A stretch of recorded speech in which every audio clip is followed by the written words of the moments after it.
Compose, épisode 6. Là où je me suis dit, tiens, il y a quand même quelque chose à raconter, c'est quand je me suis rendu compte que d'un point de vue transition écologique, d'un point de vue valeur, d'un point de vue ce qu'on peut apporter à notre société pour qu'elle change un peu de valeur, qu'elle ne soit pas uniquement sur des valeurs de performance, de compétitivité, etc. Je me suis dit, mais là, il y a un plus. On n'est pas juste en train de raconter ma vie, mon quotidien et mes astuces zéro déchet. Il y a vraiment cette idée de raconter, tiens, comment est-ce que l'empathie peut se développer ? Comment est-ce qu'on peut se décentrer à un moment donné ? Je suis pas que dans ma cuisine, je suis en train de penser aux générations à venir, je suis en train de penser aux animaux qui souffrent, je suis en train de me changer de l'intérieur pour m'aligner à ce qui me semble important autour de moi et pas juste dans mon appartement, quoi. Et je trouvais que cette prise de conscience, elle pouvait être intéressante à raconter. Donc là, je me suis quand même dit qu'il y avait un plus. Mon invitée cette semaine, c'est Géraldine Rémy. Enseignante de formation, elle a sorti 2 livres, dont Les secrets de la licorne, dans lequel elle raconte ses essais et erreurs dans sa transition écologique. Ensemble, on a parlé de comment était né ce premier ouvrage, de sa rencontre avec son éditeur, de son émotion quand elle a réalisé qu'elle allait être publiée, de son second livre dans lequel elle aborde son éco-anxiété, à savoir la peur de voir le monde s'écrouler et le sentiment d'impuissance qui en découle, de son envie de continuer à semer des graines et de la façon dont elle aimerait le faire. Je vous souhaite une très belle écoute. Merci Géraldine d'être avec moi sur Compose. Merci à toi. Tu as sorti 2 livres, Les secrets de la licorne et Qui veut la peau de la licorne. Mais avant qu'on parle de ça, je propose qu'on revienne un peu sur ton parcours. D'abord, tu es enseignante de formation. Oui. Tu peux m'expliquer comment tu es devenue enseignante ? Alors, je suis partie aux États-Unis quand j'avais 17-18 ans et je me suis rendu compte que ma langue maternelle me manquait et que j'aimais beaucoup lire en français, parler en français. Et à ce moment-là, je voulais surtout devenir actrice, mais je me suis dit, tiens, une bonne idée, ça pourrait être de devenir d'abord prof et puis après seulement de déployer ma carrière d'actrice. Et j'ai adoré enseigner. J'ai enseigné pendant 10 ans et je n'ai pas regretté une seule seconde de passer là-bas. Et il y a un moment où tu as commencé à parler à tes élèves de transition écologique. Oui. Comment ça s'est passé en fait ? Comment tu t'es dit, je vais leur en parler à eux, c'est un peu l'avenir de demain, ils doivent le savoir ? Mais en fait, je me suis jamais vraiment dit ça. J'ai commencé à enseigner en 2011 et ma transition écologique a commencé plus ou moins en 2012 quand je me posais la question, tiens, comment bien se nourrir, comment essayer de vivre sainement, comment consommer moins et mieux. Et il est arrivé tellement de choses. J'ai fait des gaffes. On a eu tellement de découvertes, tellement de surprises, qu'à un moment donné, je me suis dit, mais c'est tellement riche ce qui se passe dans l'ombre. C'est tellement drôle, c'est tellement humain. J'adorerais qu'on puisse raconter ça. À cette époque-là, il y avait des livres qui existaient déjà dans tout ce qui était transition écologique, mais ça reflétait pas ce que moi je vivais. Nous, on a appris mon compagnon et moi, on a appris à se connaître à travers cette transition écologique parce que tout à coup, on s'est posé la question, en fait, c'est quoi nos valeurs ? Et puis, c'est quoi nos priorités ? Et par quoi je me sens touchée ? Et tout ça, j'ai commencé à le partager de façon spontanée en classe et je voyais qu'il y avait une vraie réaction. Les jeunes qui se disaient, madame, c'est vrai, vous mettez plus de déodorant, il est possible d'utiliser un déodorant à base de bicarbonate de soude et ça marche. Ou alors une autre fois, je suis venue avec mes cheveux qui étaient vraiment imprégnés d'une odeur immonde et je leur ai dit, oui, les gars, j'ai essayé de faire un masque, voilà, ça ça a foiré. Et mes élèves étaient là, mais madame, c'est pas bien les masques dans les supermarchés. Et puis en fait, on avait des conversations, mais qui étaient tellement passionnantes qu'à un moment donné, je me suis dit, c'est marrant parce que je me positionne pas du tout comme experte. Au contraire, je suis en train de leur dire que je galère et que parfois j'ai une pépite, mais pour une pépite, combien d'essais foireux. Et c'est justement ce qui rendait ces échanges passionnants et j'ai eu envie d'aller plus loin et de raconter ça. Et c'est comme ça alors que tu as commencé l'écriture d'un livre ? C'était vraiment l'envie de partager ça à plus de monde, de sortir un peu de ta classe ? Oui, j'avais toujours eu envie d'écrire un livre. J'avais commencé plein de documents et puis en fait, j'ai pas du tout reconnu que ce livre-là, cette tentative-là, allait être la bonne. C'est juste en écrivant qu'à un moment donné, je me suis dit, tiens, je m'éclate vraiment en fait. Je prends du plaisir à raconter tout ça. Et j'avais l'impression d'un peu tomber amoureuse de mon texte, si je puis dire, parce que c'était vivant. Franchement, c'était vivant, c'était humain, c'était imparfait. Et puis, oui, au moment où je me suis retrouvée à je ne sais plus combien de pages, 180, je pense, j'ai mis un petit mot sur Facebook en disant, voilà, je pense avoir écrit un livre. Enfin, j'ai pas dit ça comme ça. J'ai dit, voilà, j'ai écrit un texte. Je me demande si je peux pas le faire publier. J'y connais rien. Est-ce que quelqu'un connaît quelqu'un qui peut m'aider? Et j'avais un ami qui travaillait dans l'édition, mais dans l'édition de livres de jeunesse. Donc, j'avais pas du tout pensé à lui, qui m'a dit, écoute, je connais un éditeur fantastique. Voilà. Et donc après, tu as rencontré cet éditeur en question. Comment ça s'est passé ? Ça a été un peu plus complexe que ça. C'est-à-dire que j'ai envoyé mon texte à cet éditeur-là. Il s'appelle Xavier Van Warenberg et c'est le directeur des éditions Caire. Mais il m'a pas répondu pendant plusieurs semaines, voire même pendant plusieurs mois, je sais plus. Et puis, du coup, à un moment donné, je me suis dit, je vais quand même envoyer mon texte à une autre maison d'édition. Et cette maison d'édition-là m'a répondu et était tout à fait prête à me publier. Et du coup, mon ami a envoyé un petit message à Xavier en disant, tu sais, Géraldine s'apprête à signer avec cette maison d'édition-là, donc bouge-toi un peu. Et donc, Xavier a lu mon texte. Et en fait, j'ai eu un rendez-vous avec les deux maisons d'édition. Mais quand j'ai rencontré Xavier, j'ai tout de suite eu un coup de cœur professionnel parce qu'il avait imprimé mon texte, il avait plein d'idées. Et alors, il me disait, oh, tel passage, j'ai adoré l'autodérision. Peut-être, est-ce que tu as d'autres anecdotes avec Dimitri? Parce qu'il a vraiment un chouette rôle, il est marrant. Et bon, j'étais là, mais j'en ai plein des anecdotes. Et puis, on a commencé cette collaboration qui était vraiment hyper enrichissante. Et ça t'a fait quoi, justement, d'avoir ce retour d'un professionnel sur ton bouquin ? En fait, on a mangé ensemble et Xavier, qui est devenu un ami entre-temps, mais donc à ce moment-là, je le connaissais pas du tout. Et il m'a dit, voilà, si jamais on bosse ensemble, voilà mes points forts, voilà mes points faibles.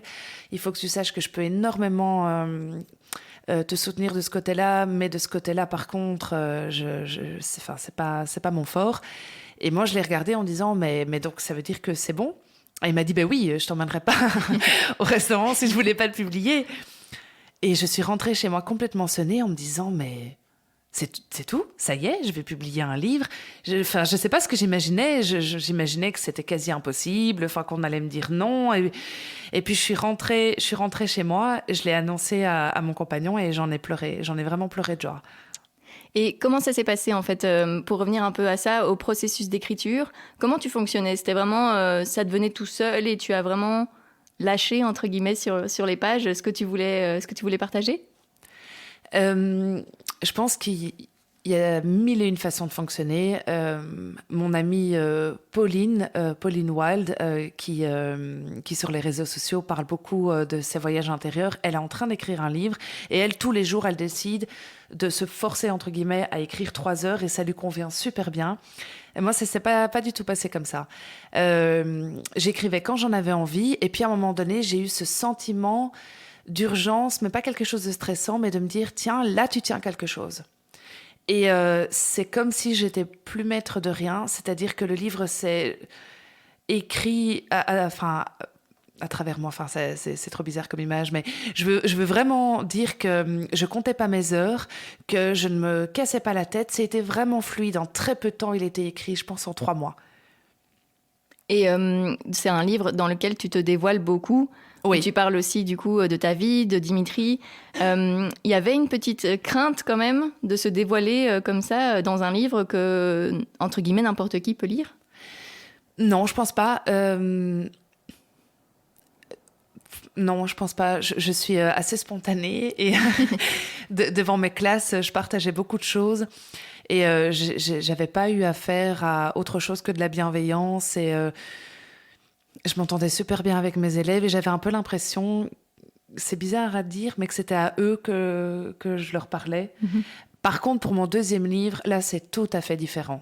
Oui, comment tu as fonctionné du coup pour celui-là? Donc, il est sorti 2 ans après. C'est oui. Donc, Qui veut la peau de la licorne, où tu parles de ton éco-anxiété. Voilà. Pourquoi tu as eu besoin en fait d'écrire ce 2e livre? Parce que je me rendais compte que j'étais éco-anxieuse, que je n'imaginais pas refouler cette partie de moi si elle existait, si elle devait être là. Et je cherchais comment allier lucidité et légèreté. J'ai pas du tout envie, d'être pessimiste, de plus croire qu'on a un avenir possible sur cette planète en tant qu'espèce humaine. Mais j'avais pas du tout envie de me voiler la face. Moi, je me renseigne énormément, je lis énormément. Et beaucoup de personnes me disaient « Oh, mais éteins toutes ces informations anxiogènes. » Ben, en fait, non. Moi, je dis pas qu'il faut tout le temps être branché 24 heures sur 24 aux informations, mais j'aime m'informer, j'aime comprendre. Et j'avais vraiment besoin d'accueillir cette éco-anxiété et d'en faire quelque chose, de la transformer en source de pouvoir, en source de compassion, en source d'empathie, etc. Et donc, je me suis dit que j'allais écrire un livre sur mon éco-anxiété. Je me demandais vraiment si c'était possible de raconter cette histoire avec autant d'humour et d'autodérision que dans le premier livre. Et j'ai vraiment éprouvé le même bonheur d'écrire. J'ai adoré écrire ce livre. Mais là, à un moment donné, s'est posé la question de jusqu'où aller. Et en fait, j'ai fait un choix qui est celui de se dire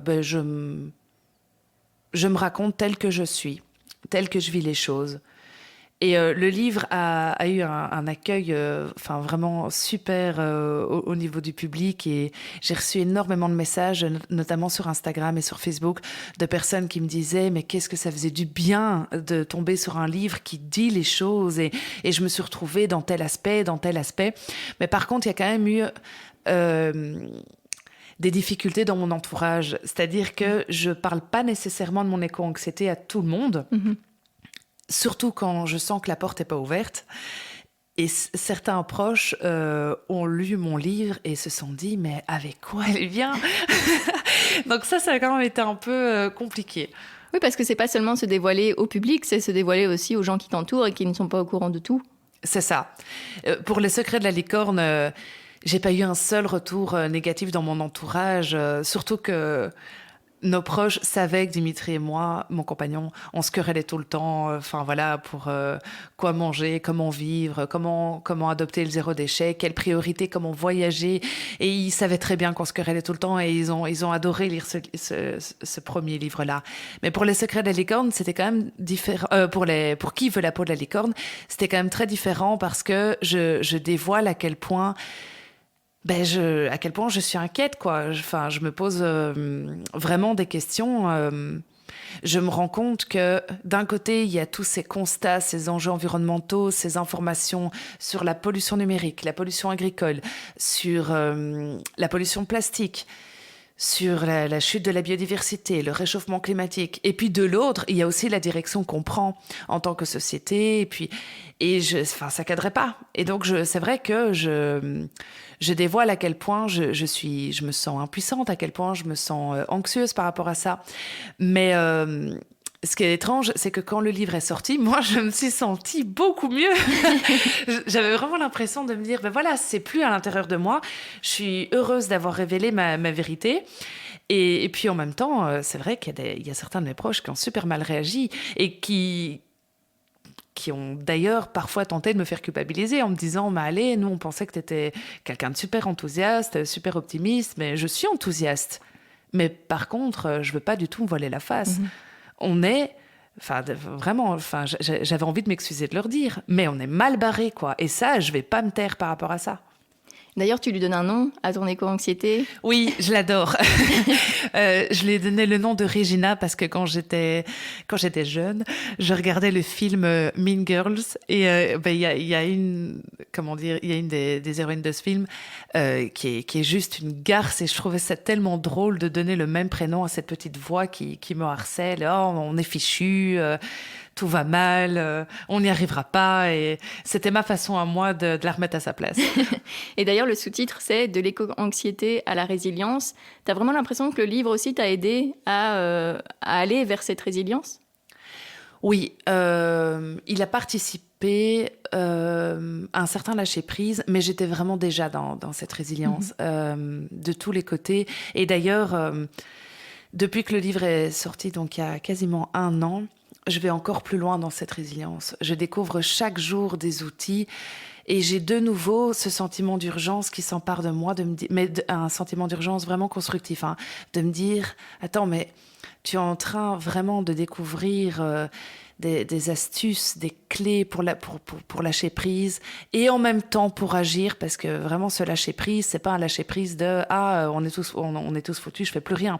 Non, c'est vraiment un lâcher prise de qu'est-ce qui est dans ma zone de contrôle, qu'est-ce que je peux faire et en même temps comment est-ce que je peux aussi me protéger et ne pas me consumer de l'intérieur en bataillant sur tous les fronts. Et il y a énormément de choses à faire, énormément de ressources, et j'ai de nouveau très envie de partager ça. Et donc, je ne sais pas très bien si ça prendra la forme d'un 3e livre ou si ça prendra la forme d'autre chose, mais je sens de nouveau que j'ai envie de partager plein de choses. Et écrire tout ça, ça a été difficile de le revivre pour l'écrire, ou vraiment tu as réussi à passer au-dessus, à entre guillemets, contrôler, en tout cas vivre avec Regina. Et du coup, ça a été l'écriture ou ça a été un moment difficile quand même pour toi ? Non, ça n'a pas vraiment été un moment difficile. En fait, mon éco-anxiété, je l'accueille, mais totalement. Encore hier, j'ai publié un post sur Instagram à propos de ça. Et parfois, je vois dans les commentaires, « Oh là là, tu as l'air de plus en plus angoissée. » Et en fait, moi, mais non, moi, je vais bien. J'assume parfaitement d'être traversée par ces questionnements-là, par cette douleur pour le monde. Et en fait, je suis parfois étonnée de voir qu'on dirait que c'est certains de mes proches qui vivent mal le fait que moi, je sois traversée par ça. C'est... Quand je le dis, et surtout à travers des vidéos humoristiques, au moment où je le fais, moi, je me sens bien. Je me sens réconciliée avec moi-même. Je ressens de l'éco-anxiété. Je ne la nie pas, je ne la refoule pas, je ne la massacre pas, et je la transforme. Moi, je vais bien. Donc non, j'ai pas du tout été en souffrance au moment de l'écriture. Ce qui a vraiment été compliqué, c'est une autre forme de souffrance. C'est-à-dire que pour ce 2e livre, j'avais pas du tout d'idée de comment terminer le livre. Parce qu'au moment où j'ai entamé l'écriture, j'étais dans un processus. Et je pouvais pas terminer ce livre en disant « Ah, voilà, maintenant je suis plus du tout éco-anxieuse. » Non, j'étais dans un processus. Et donc je me demandais comment terminer ce livre. Et d'un point de vue structurel, j'ai dû modifier des tas de choses. Tu vois, par exemple, mon éditeur à un moment donné me disait « Dans ton récit, il y a quelque chose qui peut être amélioré, c'est-à-dire que tu es éco-anxieuse. Et puis tu trouves une clé ou une astuce et ça va beaucoup mieux. Puis tu apprends une autre nouvelle terrible et ça revient. C'est plus court, mais ça revient quand même. » Et je lui disais, oui, mais ça c'est l'éco-anxiété, c'est cyclique. Et il me disait, oui, mais dans ton récit, il faut que tu saches être parfaitement authentique, mais qu'en même temps, ce soit pas monotone pour le lecteur de se dire « Ah, là, elle est anxieuse. Ah, là, elle l'est plus. Ah, là, elle est de nouveau. » Et donc, en fait, il a vraiment fallu travailler le récit de l'intérieur pour pouvoir à la fois respecter mon cheminement naturel et en même temps que ce soit passionnant à découvrir pour le lecteur. Ça, j'ai pas du tout eu avec le 1er livre. Et ton but, c'était vraiment que les gens qui le lisent puissent aussi se dire, voilà, moi, si je suis éco-anxieux, je peux apprendre à vivre avec, je peux trouver des solutions. Tu voulais vraiment semer des graines une nouvelle fois avec cet ouvrage ? Ouais, vraiment. C'est ce qui me porte, c'est ce qui me fait vibrer, c'est ce qui a du sens pour moi. J'ai vraiment été très, très éco-anxieuse en 2016. Et au moment où j'ai entamé l'écriture du 2e livre, c'était fin 2018. Et j'étais déjà plus la même personne. J'avais vraiment... J'avais mûri, j'avais évolué dans mes réflexions et puis j'avais pris des habitudes qui étaient saines pour moi et que j'avais très envie de partager, mais à la première personne. Parce qu'en fait, j'ai aucun doute sur le fait que tout le monde ne s'identifie pas à moi. D'ailleurs, j'ai eu beaucoup de retours de personnes qui me disent « Qu'est-ce que ça m'a fait du bien, je me suis identifiée pour tel aspect, par contre, pas du tout pour tel aspect, etc. » Et donc, je me suis pas dit que tout le monde se reconnaîtrait dans mon parcours. Je me suis dit « Je vais raconter mon parcours, mes clés, mes astuces, la façon dont moi, j'ai transformé ça en source d'action, de compassion, de pouvoir. Et puis, j'espère que ce sera inspirant et utile. » Mais voilà. Tu disais tout à l'heure que tu écrivais déjà avant. C'est quelque chose vraiment que tu fais depuis l'enfance. Tu es une personne déjà créative, qui écrit beaucoup depuis que tu es jeune? Oui, énormément. Je suis en permanence en train de créer des trucs qui, dans 99% des cas, n'aboutissent à rien. Par exemple, j'adore créer des listes. Ben, enfin, ça, je vais pas publier mes listes, mais j'adore faire ça. Oui, des photos, des textes, des poèmes, des idées. Et la plupart du temps, ça sert à rien, mais moi, ça me fait du bien. Et tu avais l'impression de retrouver cet aspect créatif dans ton métier d'enseignante ou tu ne l'avais pas assez justement? Ah si, si, enseigner, c'est créer en permanence. Moi, en tout cas, je l'ai vécu comme ça. D'ailleurs, ça aurait été, enfin, ça aurait été vraiment sympa que je puisse de temps en temps fermer ce tiroir-là. Parce qu'en fait, moi, je vivais ma vie à travers l'avatar de prof. Tu vois, si j'allais voir un musée, je me disais d'office, ah, hyper intéressant, il faudra que je dise ça à mes élèves. Si on allait voir un film, mais typiquement, le film Captain Fantastic, j'ai été le voir pour moi, et ben après, j'ai fait un cours dessus. Donc, c'était plus fort que moi. En tant que prof, c'était une grille de lecture sur le monde. Enfin, ouais, c'est pas très clair là. Si. C'est-à-dire que tout ce que je voyais, tout ce que je comprenais, tout ce que je percevais, j'aimais le transformer pour que ce soit une nourriture quelque part dans mes cours. Ouais. Et c'est encore le cas aujourd'hui, du coup, plus pour par exemple les gens qui te suivent sur Instagram ou qui viennent aussi aux conférences. Oui, maintenant, je le fais dans mon autre métier, c'est-à-dire que depuis 2020, je donne des animations éco-citoyennes dans les écoles. Et je le fais au nom de l'association Loupiote. Donc en fait, quelque part, je fais exactement la même chose que ce que je faisais dans l'enseignement, si ce n'est que là, c'est à temps plein et c'est un bonheur absolu. Et je prends un peu plus de recul que quand j'étais prof quand même. Tu vois, là, je suis tout à fait capable de regarder quelque chose pour me nourrir moi, sans en permanence me dire, tiens, je vais mettre ça dans mes animations. Maintenant, il y a quand même ce réflexe-là, malgré tout, en arrière-plan, quoi. Ouais. Tu es toujours en train de lire, en train de regarder des documentaires, etc. sur l'écologie, l'environnement, tout le temps? Tout le temps. Mais j'adore ça. Comment c'est né ce besoin chez toi? Euh... Comment a débuté en fait ta transition écologique? Je pense que ce qui me passionne dans ce processus-là, c'est de se dire qu'on peut faire les choses autrement. Ça me rend curieuse. Par exemple, là, je viens de terminer le livre que tu vois là, qui s'appelle Avoir le courage de ne pas être aimé. Et en lisant ça, à un moment donné, donc c'est un dialogue entre un philosophe et un jeune homme. Il s'appelle le jeune homme dans le livre. Et à un moment donné, le philosophe expose sa théorie de la séparation d'étages qui est liée à l'éducation. Donc les parents doivent laisser certaines choses à leurs enfants, même si c'est mal fait, même si ça prend du temps, même si c'est pas comme eux voudraient que ça soit, ils doivent laisser certaines tâches à leurs enfants. Et il donne plusieurs exemples. Et en fait, je me suis dit, oh, c'est aussi possible de fonctionner comme ça? J'aurais adoré qu'on fonctionne comme ça à la maison, par exemple.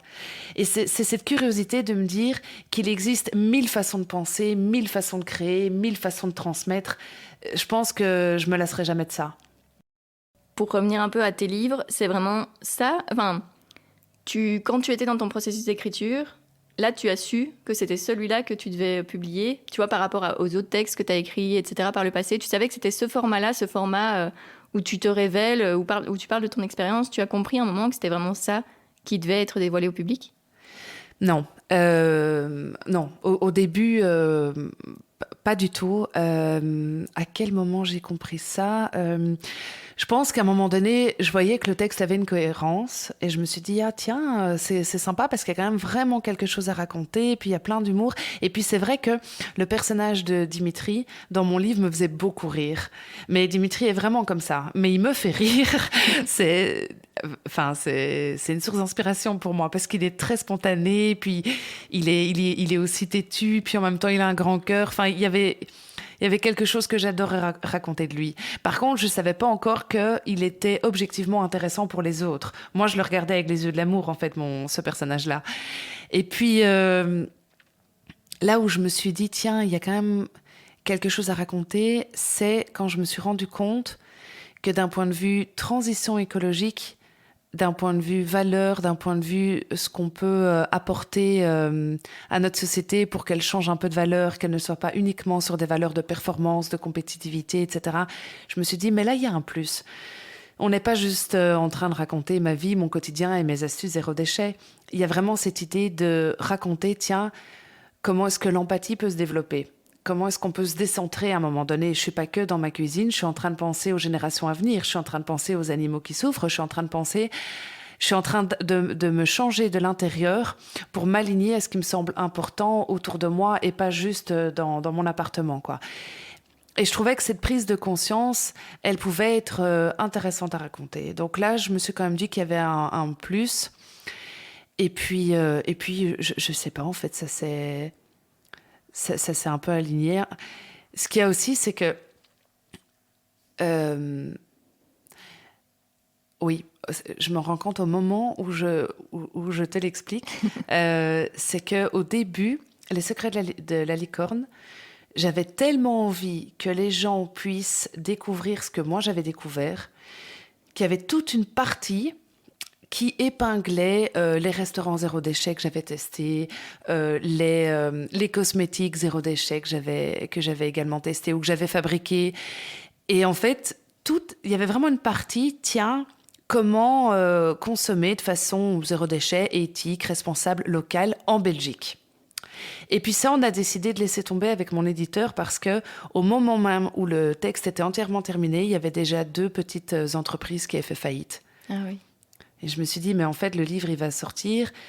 Et en fait, quel contrôle j'ai par rapport à tout ça. Et puis en plus, on se disait, mais s'il y a des lecteurs français qui vont lire ça, c'est un peu dommage de ne pas citer la même chose en France. Mais moi, je ne savais pas ce qui se faisait en France. Et donc, le livre, en fait, il a vraiment eu plusieurs étapes quoi, dans sa conception. Et comme toi, il y a beaucoup de ressources au niveau des lectures qui t'ont aidé. T'espérais vraiment que tu fasses partie des ressources des autres dans leur propre transition ? Oui, mais j'aurais jamais pu anticiper qu'il soit autant lu.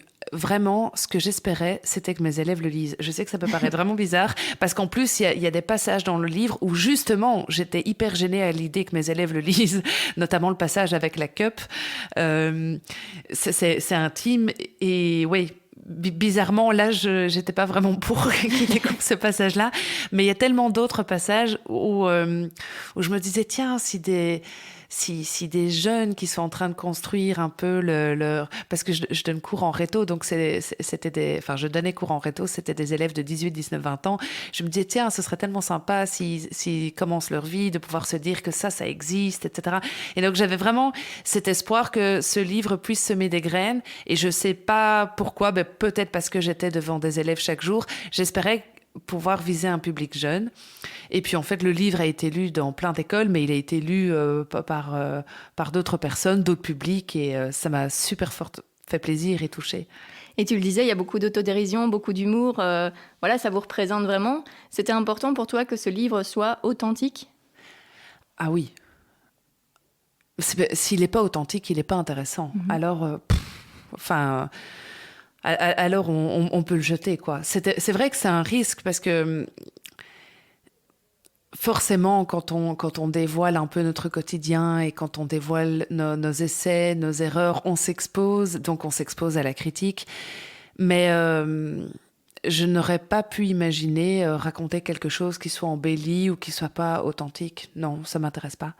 Et même sur tes réseaux sociaux, tu gardes vraiment la continuité de ce livre. C'est pas du contenu qui vend du rêve, justement. C'est la vérité aussi. C'était important pour toi de continuer sur cette lancée. C'est toi, simplement. Oui. Mais oui, vraiment. Et puis, je me dis que... la seule priorité, c'est de pouvoir inspirer en étant qui tu es, parce que sinon, quel sens ça a, en fait, de vendre du rêve. Enfin, moi, ça ne me parle pas. Et puis, les gens qui m'inspirent, moi, et qui me font vraiment vibrer, ce sont des gens qui se prennent pas au sérieux, qui sont authentiques. Tu vois, par exemple, enfin, sur les réseaux sociaux, j'adore suivre Camille Chaudron, qui a le compte Girl Go Green. Elle est hilarante, elle se prend pas du tout la tête. Ouais, j'adore aussi. Elle donne ses astuces et puis quand il y a quelque chose de foireux, elle le partage aussi. Et moi, quand je regarde ça, ce que j'éprouve vraiment, c'est de la gratitude et de l'amour. Et du coup, ça m'intéresse pas de donner autre chose. Et donc aujourd'hui, tu donnes aussi des conférences, en plus des formations, des animations dans les écoles. Les conférences, qu'est-ce que tu préfères en fait entre le livre, l'écriture et voilà, les gens vivent ce moment-là plus intimement, ou les conférences où où tu es devant eux et tu leur expliques sur le moment, c'est pas un moment intime, ils sont avec d'autres gens, etc. Enfin, qu'est-ce que tu préfères toi comme format pour que les gens découvrent ce que tu as appris, ce que tu veux partager? C'est une question hyper intéressante, mais hyper difficile. Parce que j'ai besoin de tout. Par exemple, pour pouvoir être pleinement authentique à une conférence devant plusieurs dizaines de personnes, voire plusieurs centaines de personnes, j'ai absolument besoin que ce soit pas trop fréquent non plus. C'est-à-dire que faire 3 conférences par jour à vie, je pourrais pas. Je pourrais pas. Ça me demande de l'énergie, d'être pleinement présente, d'être pleinement à l'écoute, de pas être juste là en mode automatique. Et donc du coup, en plus, j'ai une partie de moi qui est hyper timide. Et je suis tout à fait capable de décapsuler cette timidité et d'être pleinement là avec mon assurance, mais ça me demande de l'énergie.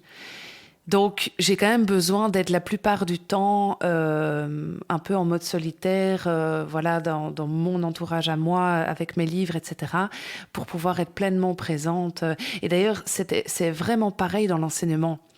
C'est-à-dire que au tout début que j'ai commencé à enseigner, toutes mes pauses de midi étaient consacrées aux élèves pour pouvoir donner des explications supplémentaires, etc. Et à un moment donné, mais j'en pouvais plus. J'avais vraiment besoin de ma pause du midi, être toute seule dans mon coin en train de manger pour pouvoir l'après-midi revenir et de nouveau contente de leur donner mon énergie. Si je m'accordais pas cette pause-là, ça n'allait pas, j'étais irritable, j'étais énervée, j'avais plus rien à leur transmettre, quoi. Donc, ne faire que des conférences et que des animations, j'aurais vraiment du mal. Tu penses que c'est quoi la meilleure façon de semer des graines? C'est plutôt conférences, animations, livres, réseaux sociaux, ou un ensemble de tout finalement? On a besoin de tout? Un ensemble de tout. Ouais, je dirais ça. Par exemple, je n'aimerais pas ne semer que des graines via les réseaux sociaux. J'aime pouvoir le faire via des livres, j'aime le faire via mes conférences. Si je devais vraiment choisir une façon de le faire, je pense que je garderais les livres. Par contre, je serais hyper triste de ne plus avoir ces échanges avec les gens parce que c'est ce qui me nourrit le plus. C'est peut-être même ce que je préfère. C'est une conférence, un véritable échange. Mais par contre, ça prend tellement d'énergie que je ne pourrais pas faire ça 3 fois par jour à vie, quoi. Ça, pour moi, c'est pas possible. Et pourquoi initialement c'est le format livre que tu as choisi et pas un autre format?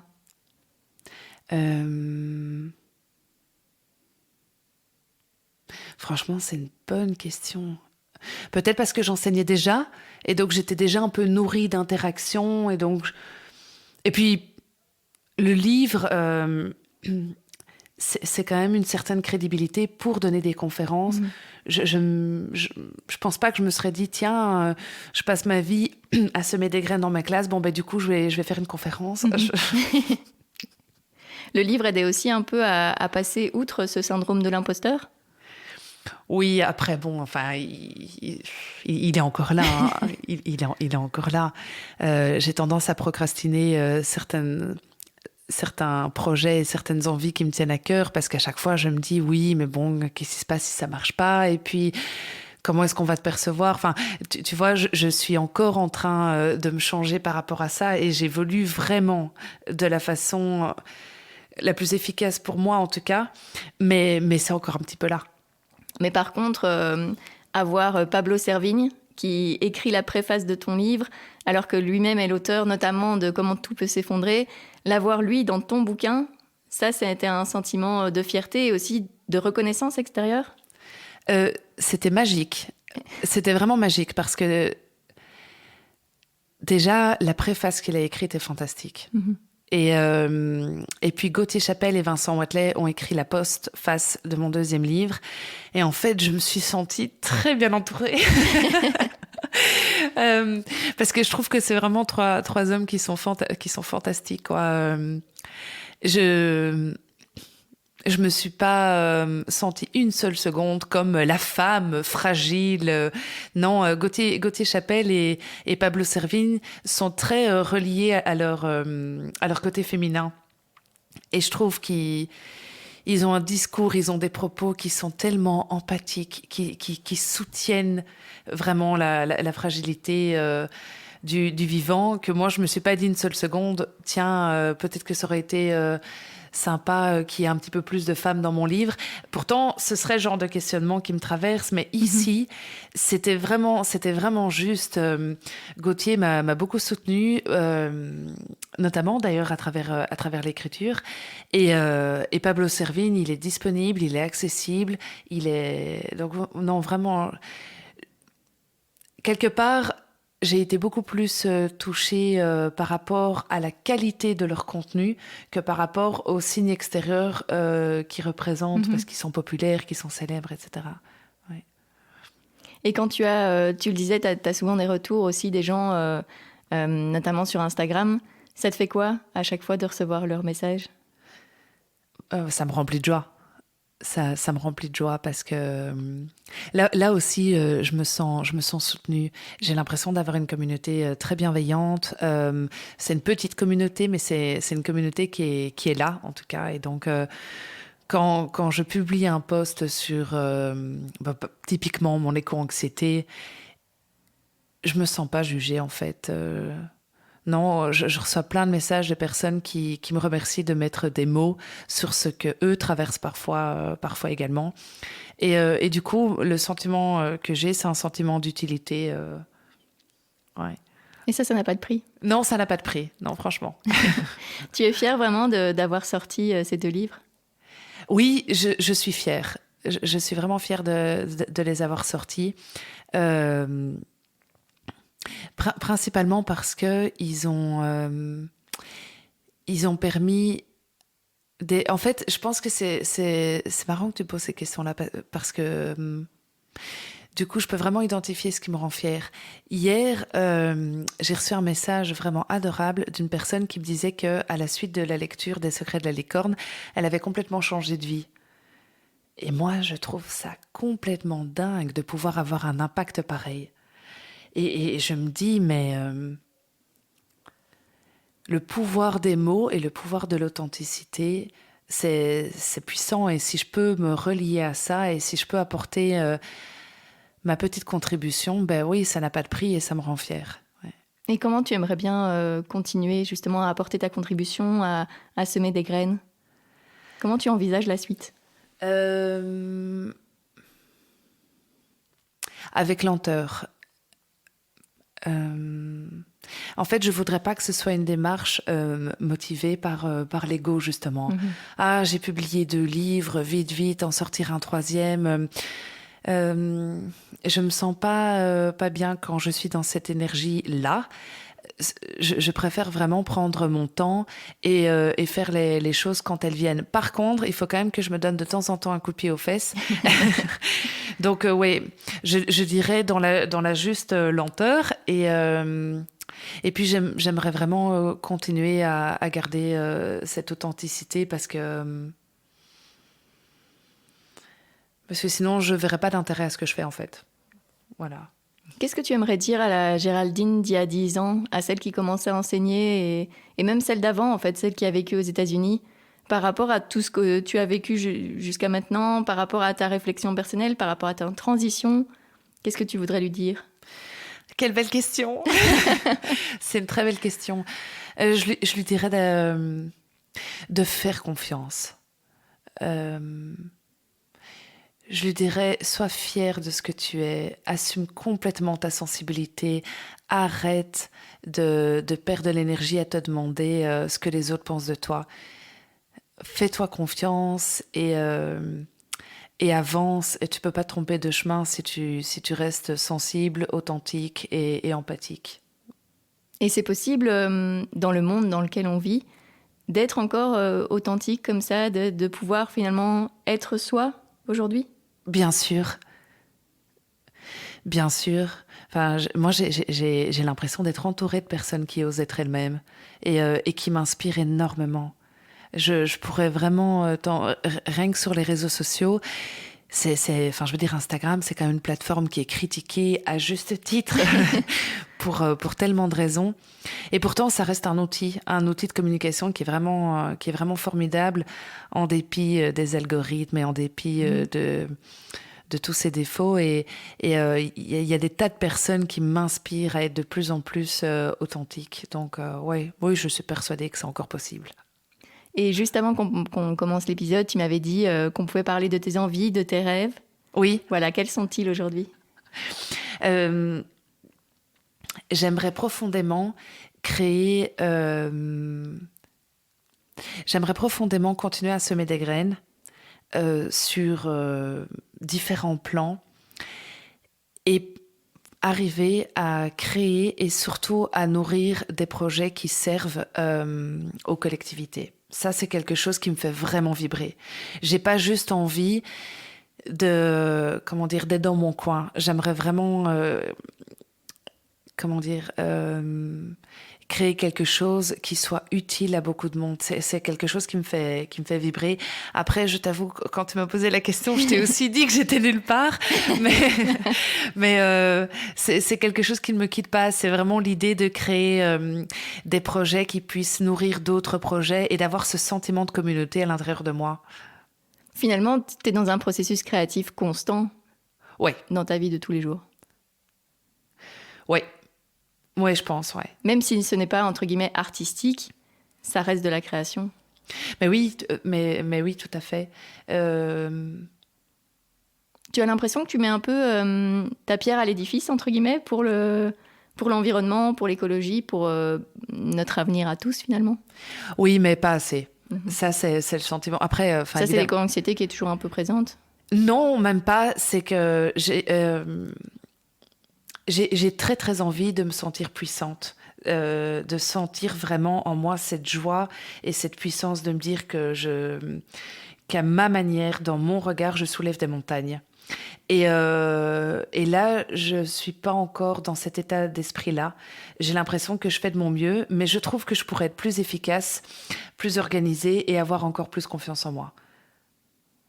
Et ça t'a aidé justement, notamment l'écriture des livres, mais aussi toutes les rencontres que tu as pu faire grâce à eux, les animations, l'Oupiote, toutes les conférences, tous les gens que tu rencontres. Tout ça t'aide dans ton cheminement? Énormément. Et puis le contenu de certaines personnes sur les réseaux sociaux. Et puis le livre d'autres personnes. Enfin, je veux dire, moi, je lis plusieurs livres par semaine et je suis en permanence dans ce sentiment de gratitude par rapport à leurs auteurs, de me dire mais merci de l'avoir écrit parce que ça m'a appris, ça m'a motivé, ça m'a boosté. Donc oui, j'aime beaucoup en fait absorber le contenu des autres et puis voir un petit peu ce que moi je peux faire pour contribuer à pour partager en fait, tu vois, pour que ça me traverse et que ça donne quelque chose et que je puisse contribuer à mon tour. Est-ce que tu veux partager justement quelques ressources, quelques comptes à suivre, que les auditeurs pourraient suivre, quelques livres à lire aussi? Avec grand plaisir. Là, ce qui me vient pour apprendre à se connaître soi-même, c'est un livre que j'ai découvert qui s'appelle L'ombre du chercheur de lumière de Debbie Ford. Ce livre m'a vraiment marqué. Un autre livre que je cite souvent, c'est Aimer ce qui est de Byron Katie, qui est un des livres qui m'a fait le plus de bien. Sur Instagram, les comptes que j'adore suivre, c'est Girl Go Green de Camille Chaudron.